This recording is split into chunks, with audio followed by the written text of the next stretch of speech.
Koch Industries, the Koch brothers, are mad at us. Christmas comes early.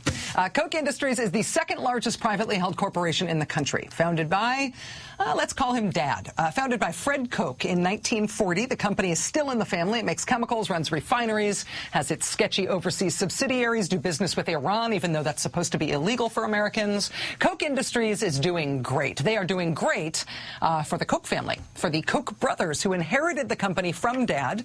The Koch brothers are richer than Warren Buffett now, the two of them, a combined fortune of more than $50 billion. And as the brothers have become richer and richer and richer in the past few years, they have also fired thousands of Koch Industries employees. Now remember, Koch Industries is private. Profits do not go to people who buy stock in the company on the stock exchange or something. The profits go to the brothers, to Charles and David. And the brothers have done great recently. And as they have done great, as they have done greater and greater and greater in the last few years, they have been firing American workers by the thousands. But now they are mad at me at this show, which is exciting for all of us here, I will not lie. The Koch brothers have always used their enormous inherited fortune to dabble in politics. In 1980, David Koch ran for vice president on the Libertarian Party ticket. The party can afford to go it alone financially because its vice presidential candidate, industrialist David Koch, is loaded. And under campaign law, he can spend as much as he wants. And when you are the richest man in New York City, say, when you are one of the richest heir to an oil and chemical fortunes in the world, and the law says you can spend without limits, you can do things like this for your campaign. David Koch paid to mint dimes with his own face on them. That's him in the back as the vice presidential candidate. David Koch minted dimes with his own head on them like he was Caesar. Koch money, Koch bucks, to promote him running for vice president in 1980. Since then, David Koch and his brother have become Republicans. They fund Republican candidates, and they also fund the big money astroturfed parts of the Republican Tea Party movement. All the Americans for Prosperity stuff in the Tea Party movement, that's Koch brothers and their Koch bucks.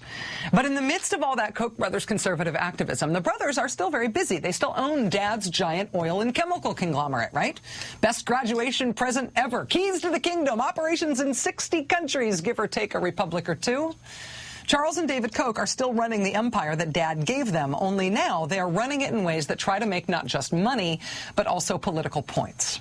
And so last week, Koch Industries posted this map of their job openings in the U.S. To put your mind at ease, see? 48 Koch jobs in Wisconsin, 1 Koch job in North Dakota, Nevada, Arizona, Utah. You don't get any Koch jobs, sorry. This is the note they put up with their map of job openings. It says, quote, "For those concerned with jobs, Koch has some good news. It's looking to fill 1,200 jobs across the country."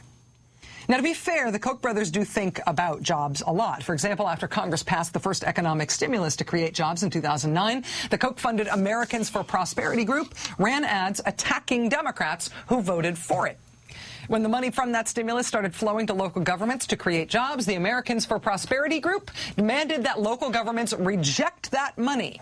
Now that we are facing a double-dip recession and President Obama is calling on Congress to create jobs in infrastructure and for cops and teachers and firefighters, the Koch brothers' political arm is talking about the, quote, shadow of threats to loom if the government creates jobs, if the government tries to stop people being laid off to help the economy.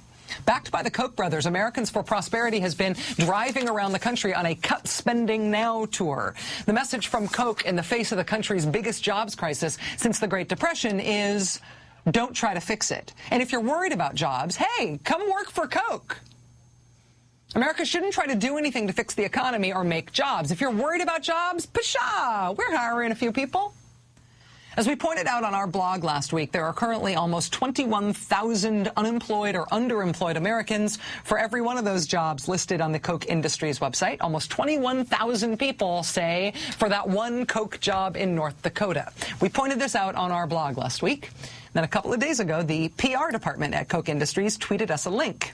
So we followed that link, and up pops this angry Koch Industries message about the Rachel Maddow Show. They write that our point from that blog post, quote, appears to be that unless we offer enough job openings to everyone that is unemployed, any number of openings is objectionable. That would be a strange argument, if in fact it were the one that we were making.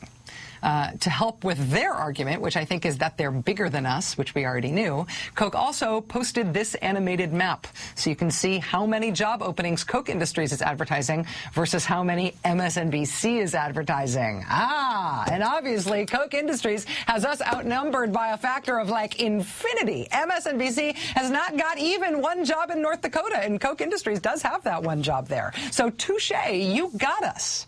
You got us, multi-billion-dollar corporation that laid off thousands of workers while its corporate overlords grew even more enormously wealthy. And then those same corporate overlords used their enormous resources to try to keep Congress and the president from doing anything to create jobs.